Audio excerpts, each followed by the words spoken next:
wildfires of 2011 were some of the worst disasters in Texas history. In that year, over 30,000 wildland fires consumed roughly 4 million acres and destroyed nearly 3,000 homes throughout the state. In a dry climate such as ours, and especially on windy days, wildfires can strike at any moment. But there are steps we can take to protect property and save lives. In this series of videos, we will look at the 4 steps that are essential to combating wildfires. They are: prevention. Most fires are started by humans, and it's because of carelessness or things that are preventable and they just don't think about. Preparedness. We should always be prepared just in case a wildfire does start and approach our property. Response. Fighting a wildfire, fighting any fire in any brush is an extreme challenge. And recovery. Neighbors were helping neighbors the best that they could. First responders were on the scene.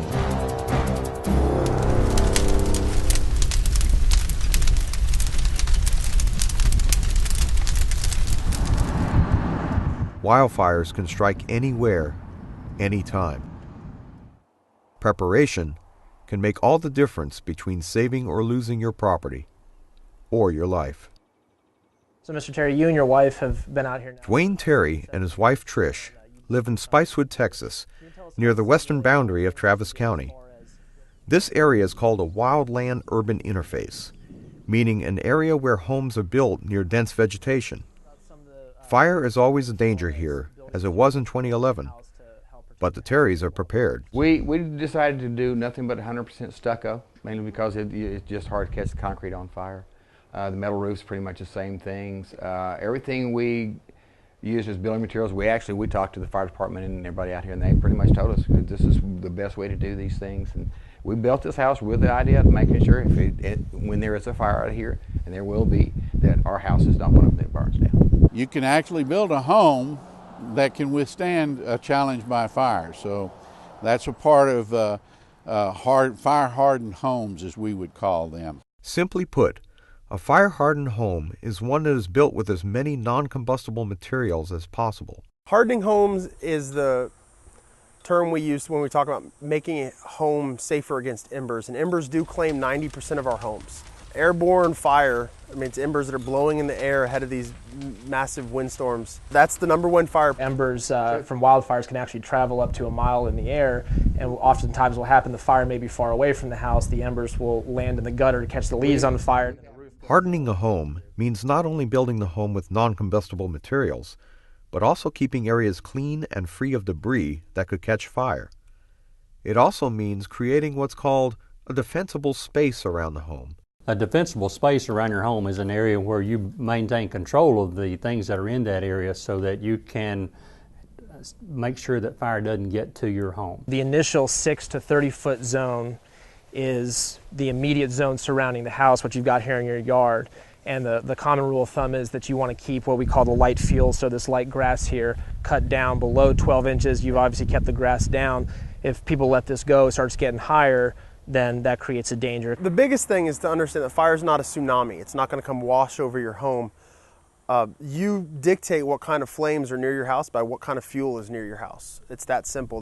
By cutting grass low and clearing trees and brush, homeowners can keep fires much smaller for firefighters to handle. Firefighters deal with lots and lots of grass fires all the time. The plants that connect the grass to the canopies, those are called ladder fuels, and those are our biggest threats. Once fire gets into the canopies of trees, it is much harder to put out. You want to avoid large clumps of trees that can spread fire. If one of them catches, a crown fire staying up in the branches of the trees, moving in closer to the house. You've kept them thinned out. You have 2 trees, 1 tree, a couple trees, but not a huge clump of them. Another great thing that you've done here is you notice you have no low-lying branches. Everything they recommend on the trees to cut between 6 to 10 feet off the ground, because the low-lying branches, if you have a low-lying fire coming in low fields and grass, and then you have those low-lying branches, then it gets up into the trees, catches the tree on fire. So that covers defensible space for the immediate 30 feet surrounding the home.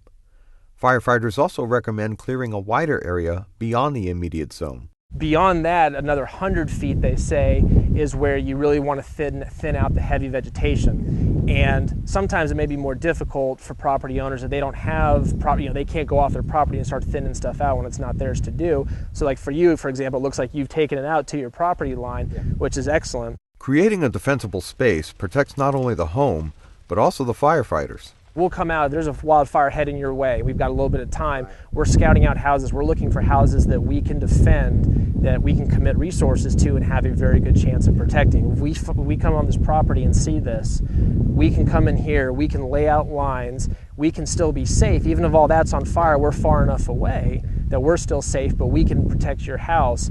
Whereas if all of this brush was grown right up, close to your house here, it wouldn't be safe for us because it would be too hot, too close, and we'd have to let it go. Even with defensible space and hardened materials, homeowners should still have plenty of water sources nearby. You've got your multiple hose connections. Here's another one right over here that you could even very quickly yourself extinguish if that were to happen. We put hose bibs on every corner. And two across the front, two across the back. Remember, always use caution whenever fighting small fires on your own before the firefighters arrive. And if an evacuation order is given, the priority is to get to safety. Also, in preparing your home for wildfire, don't forget about those combustible items you've stored away. If you stacked a wood pile right up next to this house, stucco or otherwise, eventually it's going to burn through, it's going to get hot enough. So you've put it away from the house there. That's a good 50, 60 feet. They say 30 feet at least. You've got it well past the 30. So you want to keep your piles of anything, whether it's piles of wood that you're going to burn in the winter, hazardous materials, anything like that, you want to keep it stuck away. Now, the propane tank is the one thing that's a bit of an issue. Now, I know it's not always feasible to necessarily put a propane tank that far away from the house, but with what you've done here, you've protected the best you can. Again, keeping the grass cut down so that fire's not going to impinge on it because it can't get up here anyway. You've got the stone wall here helping protect. You've got all your fuels cut down. So even though you have a propane tank close to your house, you've still done everything that you can to keep it protected from fire, which is excellent. While preparing our homes for the threat of wildfire, we shouldn't forget to prepare ourselves as well. Be prepared in case you are told to evacuate or leave.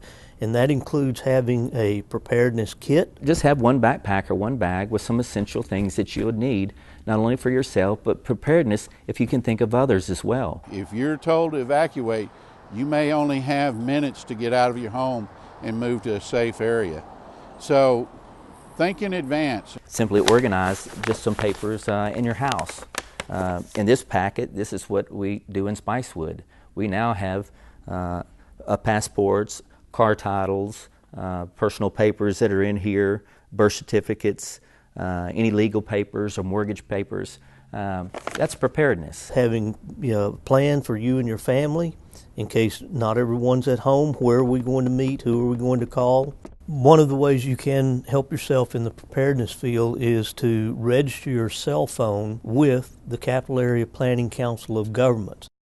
The 10-county area of CAPCOG, we all participate in emergency notification system, and basically it is a reverse 911, whereby if we look at a certain geographical area and there's an emergency, we can tell the system to call every phone in that geographical area. These are just a few tips on how you can prepare for a wildfire. Of course, prevention is best. But if there is a wildfire, preparation can save your property and your life.